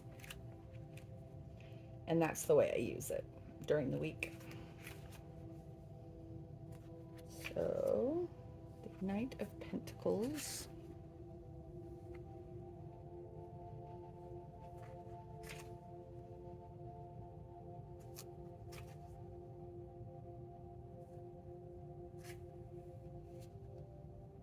The Knight of Pentacles is a card of small steps, not giant leaps. The tortoise rather than the hare, like Ha-Nu-Na perhaps. What do you need to approach with slow patience? So that's your question to keep in mind this week. What do you need to approach with slow patience? So the last tarot cards I use are the Light Sears Tarot. And I actually use these for shadow work because I hate shadow work. I had to do too much of it in 2020 and 2021, even though I like where it got me. I'm not complaining, but I'm a little burned out. So now I just do a little bit at a time. And I think the Light Sears Tarot is really good for that because it actually has incorporated shadow meanings. So you can choose to like look at the shadow side of a card. And that's what I do. I'll show you what I'm talking about by using the actual cards. So first we have the one we're going to read as the Light Seer. And that's the Nine of Wands. And then the card we're going to use for shadow is Strength. And we are going to be looking at the shadow meaning of this card. But we'll look at the Light Seer side of Nine of Wands first. And for that we have determination, resilience, defiance, a last defense, the final push, excitement for what's to come, finding motivation in the face of difficulties. And the affirmation for us to think about this week: I push beyond my own perceived limitations, and I remain open and trusting as I do. This also says, don't give up now. You're almost there. As you round the corner toward success, something may surface that threatens your feelings of security and achievement. It's important to remember how far you've come. Don't see this minor deceleration as a symbol of failure. Step into your resilient last stand, one final push to complete this task. And tomorrow, stunning light, you can rest. We're not reading the shadow part. The shadow card is strength.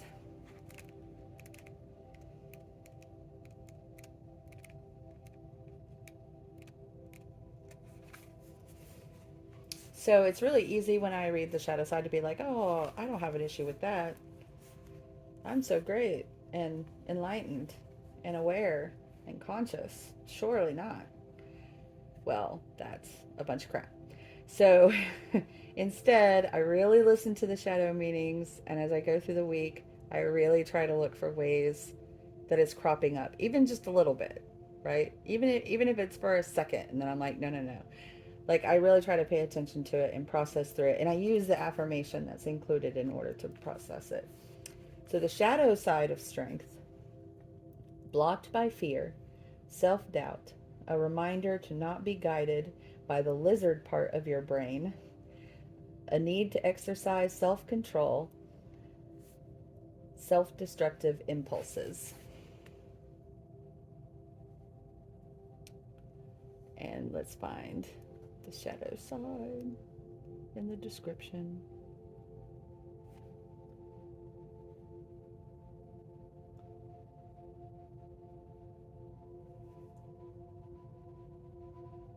See, it's never obvious, which is why I don't usually read the description part. Sometimes it's all obvious and it says, in shadow.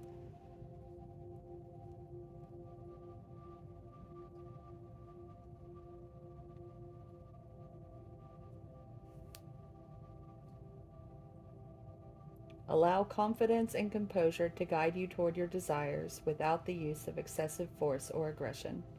Mindful awareness will be much more useful than rigid control right now.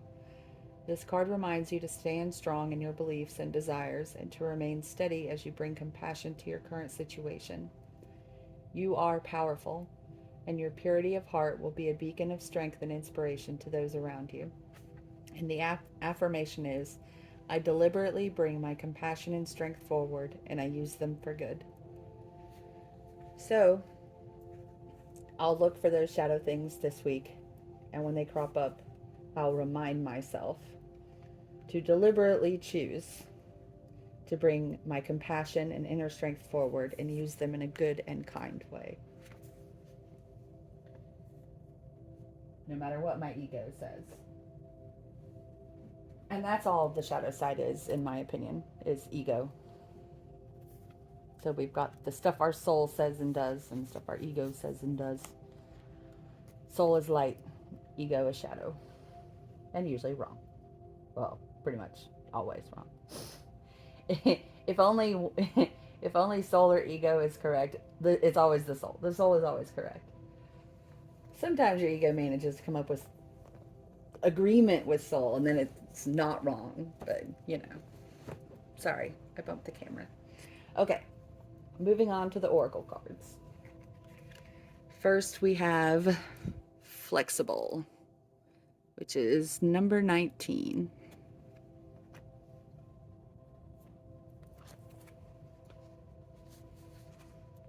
Teachability, open-mindedness, being adaptable without compromising what's most important.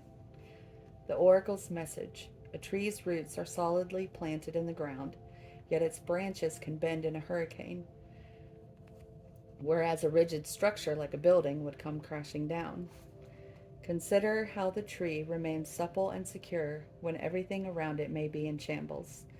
This is how you need to be now, willing to learn new things, teachable, malleable, yet firmly grounded in who you are. Common sense is important, but so is an open mind. Stay curious, stay open, stay aware. At this time, others will be more flexible with you too.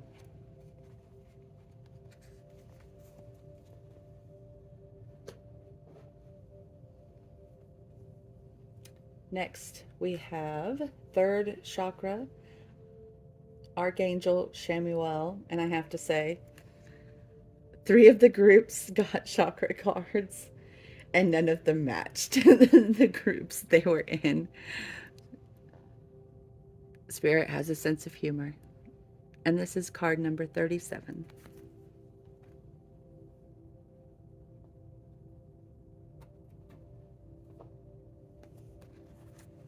And Spirit definitely has a sense of humor, I have to say. Cracks me up all the time. And I am a person who humor is my favorite coping mechanism. So I'm really glad that I have a spirit guide who loves to engage with that. Emotions of desire, life force energy.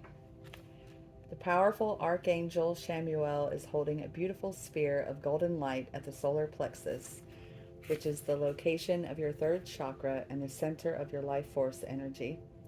The issues here revolve around emotions of desire and your personal energy. When the card appears upright, it indicates that an increased enthusiasm is present or soon to be on its way. This is a great time to move toward the completion of your desires. Your life force is vibrating with power and resonance, and your soul is calling you to direct your energy in a focused, purposeful manner. This angel of power is with you now, so go for it. My 3rd chakra is open to its perfect, healthy state. I radiate a bright and vibrant life force energy. I feel excitement for all that I do. That's the affirmation with it. Next, we have decrease. Interesting combination. The 4 of cycle.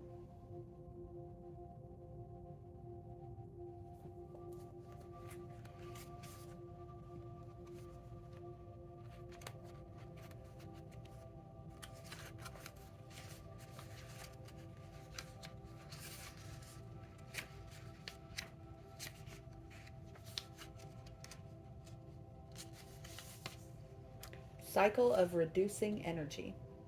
Crystal clear water drips through a woman's cupped hands, values slipping away. This card can reveal a period of real or emotional restriction. There may be a loss of money or a need for greater expenditure than previously expected. There could be some personal reduction as well, such as a child going off to college or getting married and moving away. In its most extreme state, decrease upright can be the severing of a relationship or the loss of a job. Don't panic. The externals may be changing, but you still hold the power of your responses. Let yourself go inward and regroup. This is a time to let go, choose trust, and regain your strength. All systems, including nature and economy, have a time of reduction, a necessary period to gather strength for a time of transformation and expansion to come. This is true for you too. Move through this time with conscious awareness. Your inner and outer action now will create an energetic shift, one that will carry you through to the joyous expansion yet to come. I'm getting the message that this is a reference to the waning moon cycle. It's about marshaling resources, resting, gathering energy. Because of this 3rd chakra power card, I think these two came in combination as a way of Spirit saying now is the time to store up resources because a very powerful moment is right around the corner and we need to be ready for it.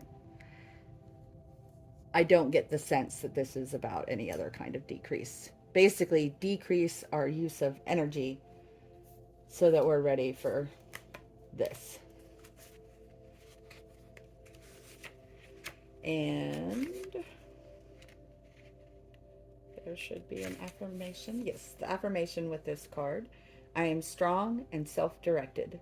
I move through any cycle with balance, trust, and present peace. And that really should be our approach. Have faith. Everything happens for our highest good. And Spirit is in control. Next, right in line with that, have faith in your dreams. The waxing crescent moon.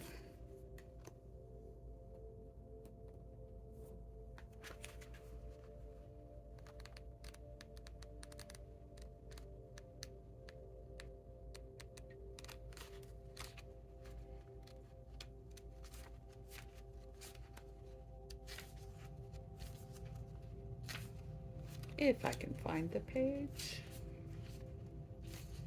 Here we go. Don't give up. The situation you're asking about is still taking shape. You're nowhere near the end of the story. Whatever is happening now is just a step along the way. As they say in the self-help classics, everything will be okay in the end. If it's not okay, it's not the end.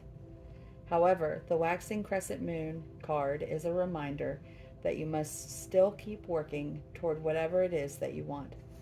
If you can't take practical steps, spend time meditating on the question you're asking about and allow your higher self to download information to you about your next best step. Overall, this card suggests there is every reason to be hopeful for a very positive outcome to the situation you're asking about, so keep the faith.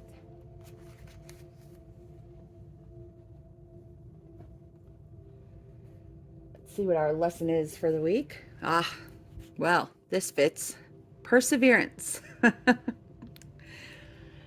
I know that I can do whatever I set my mind to.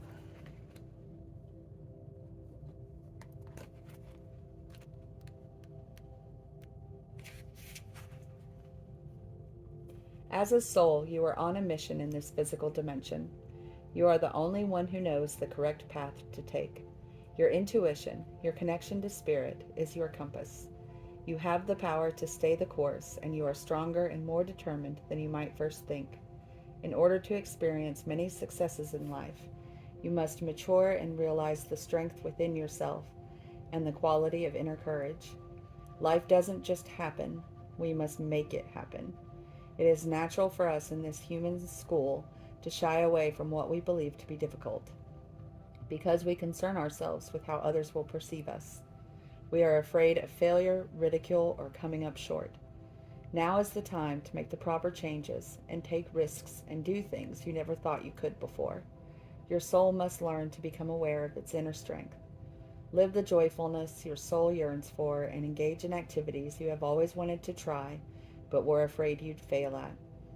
Your soul would not yearn for something that you couldn't accomplish. You have the strength and fortitude to be capable of greatness.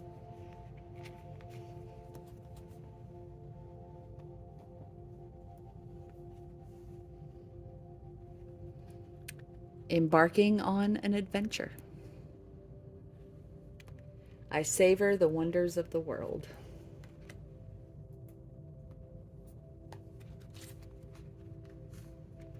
New frontiers await you. You are entering a period of expansion and are also going beyond self-imposed limitations. Even if you feel hesitant, this is the time to try something new and do things in a different way. You might even visit far-off lands. Step out of your comfort zone and into some fun. The universe wants you to know there is a vast and wondrous vista just around the corner, but you'll never see it if you don't venture out. Adventure often entails risk, but without it, life can become lackluster and stagnant. Plan a trip. Take some classes that push you out of your comfort zone. Experiment with new styles. Do the same things that you've always done, but in new and different ways. Go beyond your boundaries and step out of character. So, some questions to ask yourself this week. What is the best adventure for me to take at this time? What has kept me from seeking this in the past? What future adventures do I desire? I can think of some.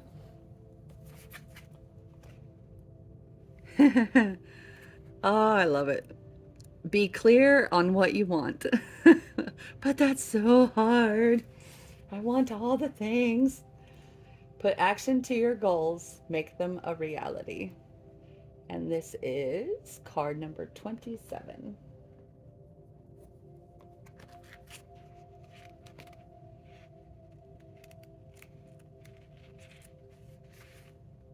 It is important to know in which direction you want to head and clearly deciding what you want to manifest.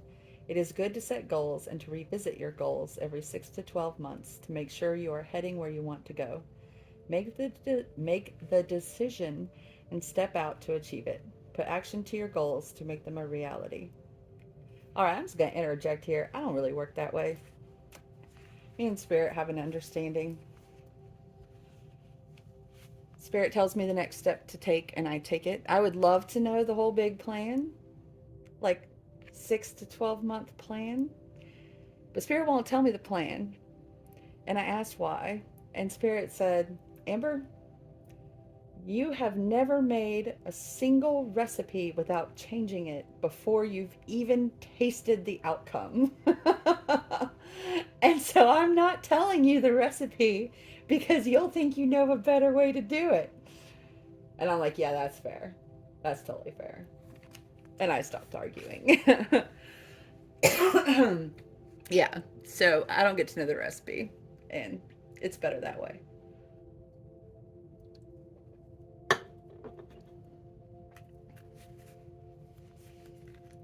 I don't know the recipe. I'm just saying. Often knowing what you want is the hardest part of manifesting. When you decide, if it is in line with your authentic self, then it will come about fairly quickly. However, also important to be flexible and allow room for the universe to assist. Often what you imagine can be created in amazing ways by the universe, ways that you cannot imagine. Time is a mental construct. Often it is human nature to want things to happen with a click of the fingers. However, all comes about in its own timing. When it is right, it appears immediately into existence. Open your eyes to what is possible.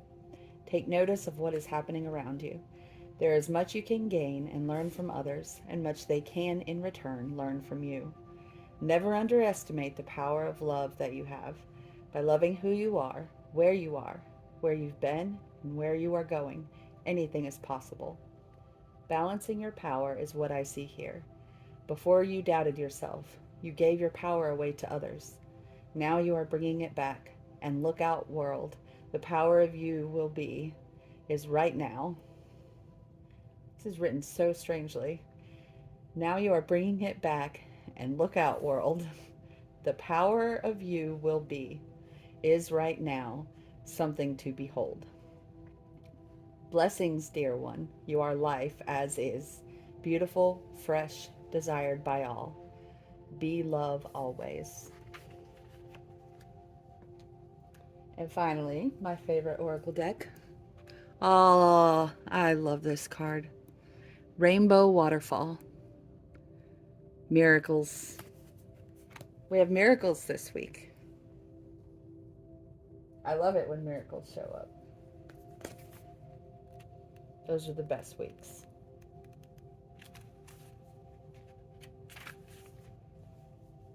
The spirit of the rainbow waterfall says, everyday miracles are occurring around you. Watch for and embrace them. Let go of fear and doubt. As you notice and accept the small wonders in your life, greater gifts will grow around you in spectacular ways. Be open to receive. Now we'll look at our little messages. First we have our doorway. And it says, intuition, simple, complex, words of pain or words that heal. You come to know truth by the way that it feels. And next we have decisions. It's your decision whether you keep this up or let it go, but continuing will not change the circumstances or the outcome. I would say continuing in the same way. There's more than two. It talks about it like there are two options. Keep this up or let it go. You can continue in a different way without letting go. No limitations. You are a celestial being with unlimited potential. There is much for you to share. And healing card. Express your love through your deeds.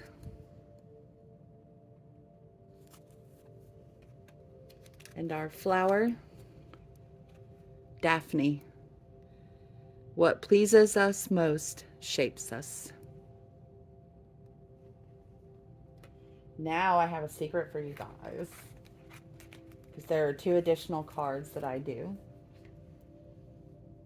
And I only included them with this pile because they're kind of in-depth and long. So this will just be a little group 4 secret. First I have the Rumi Oracle. I don't know if you're a twin flame in separation or not, or on the twin flame journey, or just have love stuff going on, but I have found this to be very healing for that. I am myself a twin flame in separation, so that's why I use these cards. The artwork's just beautiful. The all-encompassing hand. It says card number 20. And I love the poetry of Rumi.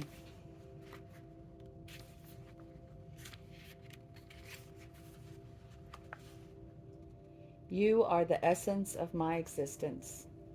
Who am I? A mirror in your hand. Whatever you do, I will do. I am your irresistible reflection. With every breath, I feel my heart is beating with yours. In your joy, I am exuberant. In your sadness, I am in sorrow. If you are bitter, I become bitter. If you are grace, I become grace. My joy is when I am bewildered in your beauty and taste the sweetness of love on your lips. If I pick a rose without you, it becomes a thorn in my hand. If I am the thorn, I become the rose in your hand. Mirroring what? I would say that is an excellent statement about the fact that the best thing we can do for our TF is our own development since we mirror.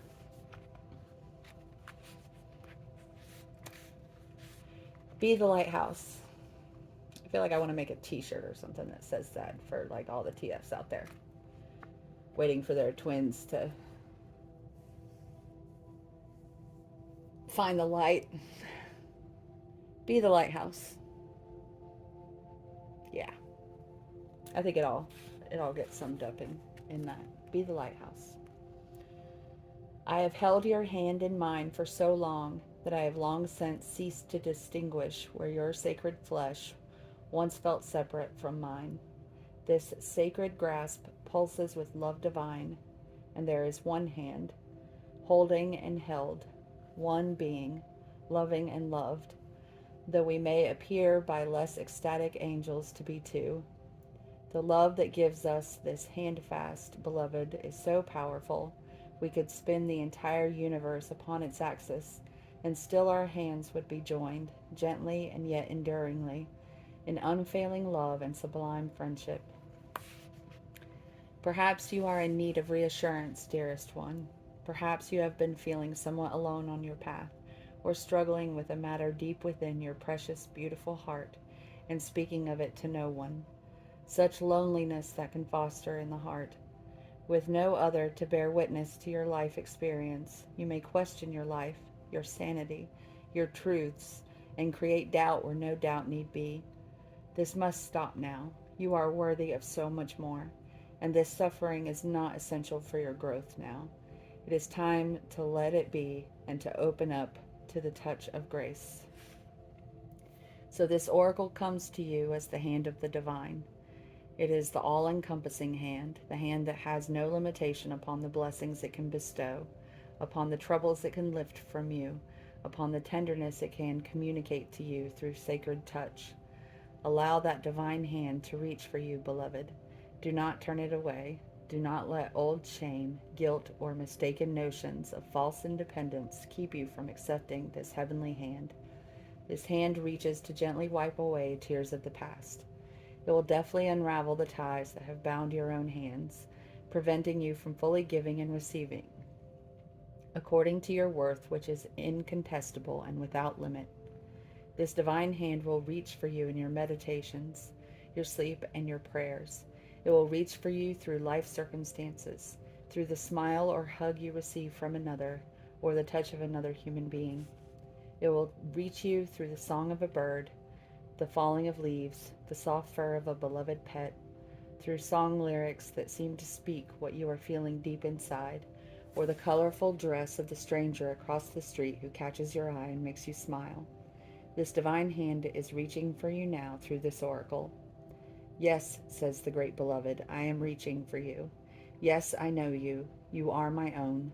I would never abandon you.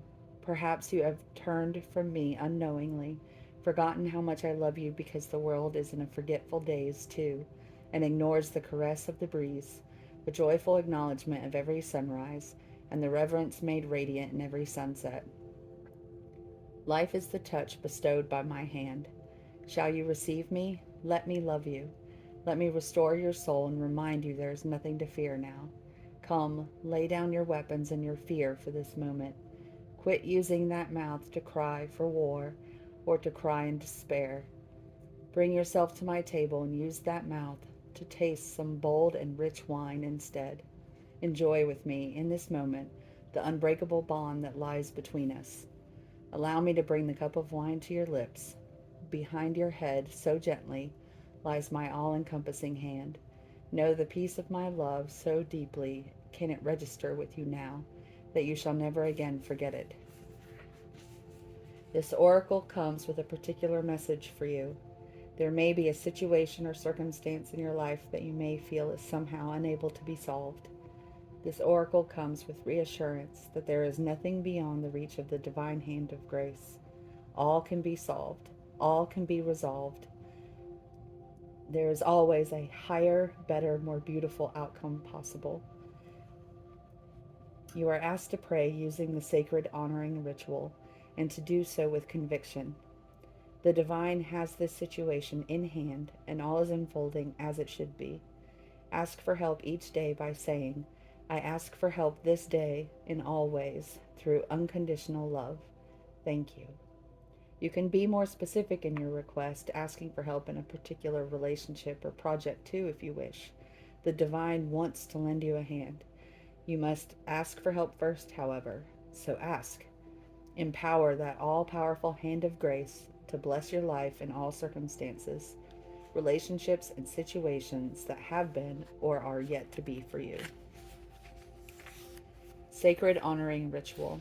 Place one hand resting upon the other, with palms joined together. Say aloud, through the loving grace of Rumi, brother of my soul, who loves me without condition, these hands are now blessed as the hands of the lover and the beloved, as the one divine hand, all-encompassing.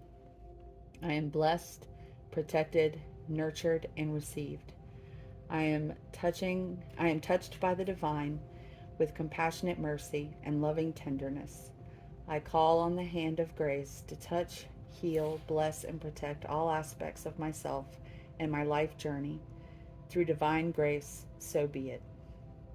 Simply rest with your hands in the same posture for several moments, then finish your ritual. If you wish, you may continue by speaking in prayer to the divine and offer up any issue or concern you have. Give it a voice. It doesn't matter how small or major the issue may seem. Talk it over with the great beloved, a wonderful and responsive listener. When you are finished, place your hands in prayer, bow your head, and simply say thank you. You have completed your sacred honoring ritual. I love these cards and the oracle. And I also like to think of it as words from my twin's higher self. It makes it even more meaningful.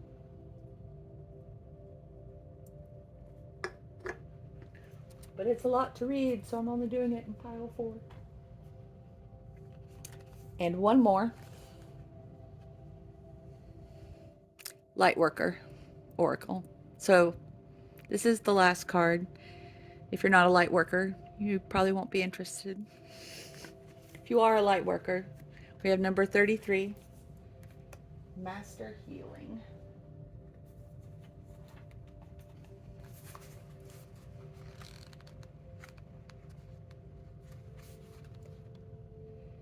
As you meditate, remain true to what inspires your heart and commit to your spiritual path to become. Let's start over. As you meditate, remain true to what inspires your heart and commit to your spiritual path. You become an increasingly powerful healer. You are here to live your own life, to be true to what genuinely moves you. The unconditionally loving guide and ascended master, Serendipity, I don't know if I'm pronouncing that correctly, comes to you now with a blessing of master healing to further your success on your path. The Master Serendipity is a beloved guide for those who feel a strong soul connection to ancient Egypt, for healers who are developing their own modalities, and those who love to work with high-frequency concepts. He also assists with the translation of spiritual inspiration into practical worldly plans. He comes to confirm that the Ascended Masters are aware of you. You are an integral part of a powerful spiritual team that has taken physical incarnation to help awaken consciousness into love. You are asked to tune into your heart. What do you love enough to overcome any obstacle to attain it? What motivates and inspires you? Not what seems possible or practical, but what is authentic. We are most powerful when we serve authentically from the heart. A bird might learn how to dive underwater from time to time, but it is never going to be at its most powerful if it has to live underwater. I'm going to stop for a second. You know what that reminds me of? Einstein said something about if a fish spends its life trying to climb trees, it'll always think that it's stupid and untalented, something like that. I don't even remember what the exact quote is. If you're a fish and you're trying to climb trees and you're feeling bad about yourself, go jump in the water. That's when you'll really find out what you're capable of. Don't shrink yourself down to a world that's too small for you. If you don't fit in, it's because there's a better place for you. Don't limit yourself. Don't refuse to swim just because nobody else around you can. If you belong in the ocean, go to the ocean. Anyway, where was I? Birds not living underwater. It would struggle to thrive if it were to force itself into such unnatural expressions of its life energy. The bird yearns to fly because that is its divine nature and purpose. You too have divine nature and purpose, and your heart holds the clue. What feels most like you? It is difficult to access the truth of our own nature when we believe we should live up to the expectations of others. If we are attached to an outcome or afraid of an answer, we can unintentionally block our perceptive faculties, a spiritual version of sticking our fingers in our ears and shouting blah blah blah. The blessing of Serendipity includes his clear flame of divine cleansing light. This can assist us in letting go of whatever blocks us from knowing the truth of our nature. When we are willing to be who we are, the universe can more easily guide us to fulfill our destinies. Serendipity will help you see yourself truthfully. You may gain feedback from others that helps you understand the value of what you share, or you may simply find it easier to view yourself objectively with a compassionate, appreciative, and discerning inner eye. As you learn and accept who you are, you become a more powerful vibration for masters to put to use in the plan of love. If you have a dream in your heart, know that it has been placed there for divine purpose. What you dream and desire contains the seed of divinity. It is meant to help attract your life mission and fulfill it with love, joy, creativity, and pleasure. If we are willing to go through what is necessary for an outcome, it will happen for us. The details may appear different from what we imagined they would, but the truth remains. If you ask for something and are willing to go through the process required to have that come to life, it will happen for you. The universe is that generous, unconditionally supportive, and loving of you. It is your creative partner. It will provide you with all that you need to manifest your dreams, desires, and destiny. Invocation. I call upon loving Master Serendipity and his master healing through the clear flame of truth and grace. I ask to know in the perfect time and in the perfect way, according to divine wisdom, the truth in all matters of importance to me and my divine life journey. Now, including, here you may ask any particular questions. I ask to be lovingly shown my true nature, my deepest desires, and most inspired dreams. Please help me know myself so that I know how best to live my divine destiny. May all beings on the path of self-knowledge be assisted and supported with unconditional love. Through my own free will and divine grace, so be it. So there you go, Group 4. There are your messages for the week. I strongly recommend listening to this each morning and evening and journaling about what comes up and what Spirit shows to you so that it's a conversation.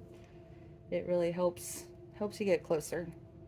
You see more than you would otherwise and deal with situations better when you've already got this advice in your head.